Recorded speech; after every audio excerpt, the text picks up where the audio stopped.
السلام عليكم ورحمة الله تعالى وبركاته، مرحبا بكم البنات، إن شاء الله تكونوا كامل بخير. اليوم الوصفة تاع اليوم راح نديرو مقروط الكوشة بمقادير مضبوطة، يجي ذوبان في الفم.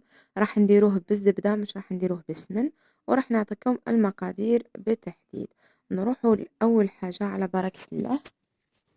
نبداو بالسميد. السميد تاعنا لازم يكون متوسط كيما راكم تشوفوا. نكيلو بهذه تاع الزبدة لابيل تاع 500 غرام. نديرو 2 كيلات ونص تاع سميد يكون متوسط خاص بالمقروض، او كاين سبيسيال كيما نقولوا. ديرو 2 كيلات ونص، هاني كيل لكم قدامكم. نديرو معاهم رشة صغيرة تاع ملح، ونديرو معاهم كيلة تاع زبدة لابيل. نفس الكيلة اللي كيلنا بها راح نكيلو بها ليدام. هنا درتو بالزبدة لابيل فقط. نخلطوه مليح هكا حتى يتلم شوية، ومن بعد نبداو نحكوه ما بين يدينا. شوفوا كيما هذه نوضح لكم في الفوطو، تحكوه مليح مليح حتى يطيبوا يديكم. شوفوا هاني نوضح لكم في الفرق زعما. تبقاو تحكوا حتى يولي مرغي هيك، تحسيه انه وحده بعد طلق هيك الماء، ولا طلق كيما نقولوا شغل وحده بعد بدا يتلم. شوفوا هنايا، هنا ما زدت له لا ما لا والو، هذا غير حكيته برك. نديروا له لقطه دي، هزي نتشه هاك في يدك وحاولي هيك ديريها انها تتكور وحدها. شوفوا تلم وحدها، ما فيها لا ما لا ما زهر لا والو.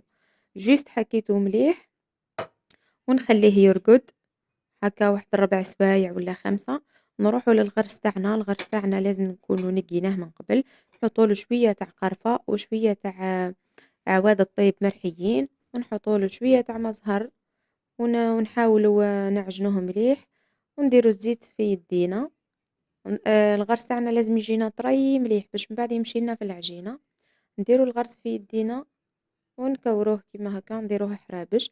نروحوا هنايا شوفوا المقروط تاعي هنا بعد ما خليته يرقد حوالي ربع سوايع ولا 5. جبت هنايا الماء زهر ونبدا نلموه بالماء زهر، ما نعجنوهش، جيست نبرولوه هكا بيدينا برك. شوفوا نديرو ونحلو بيدينا برك. هنا الماء زهر عين كم ميزان كما. شوفوا ما نعجنوش، غير نبل هكا ونلم،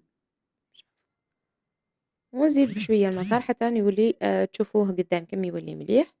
هنا نديرو حربوش كبير كيما راكم تشوفوا، نحطوه فيه هنايا الغرس تاعنا، ومن بعد نقفلوها. الطريقة تاعهم واضحة هكا، نقفلوها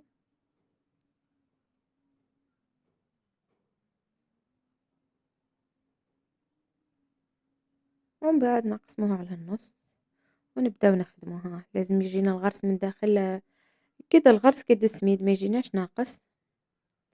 ها هون نوليو نطبعوها، جيبوا الطابع اللي تحبوا هكا. وهذه هي المقروط تاعي، ونقصوه. وهذا هما الحبات، درتو على الشكل التقليدي. شوفوا الحبات ها قدامكم واضحة.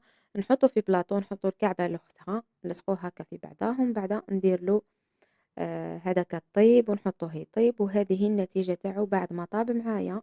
شوفوا كيفاش جاني يذوب في الفم، يعني نتيجة قدام عينيكم. ان شاء الله تعجبكم الوصفة تاع اليوم وتجربوها. ما تنساوش تخليوا لي جيم وتعليقات. تلاقوا في فيديو آخر إن شاء الله، والسلام عليكم.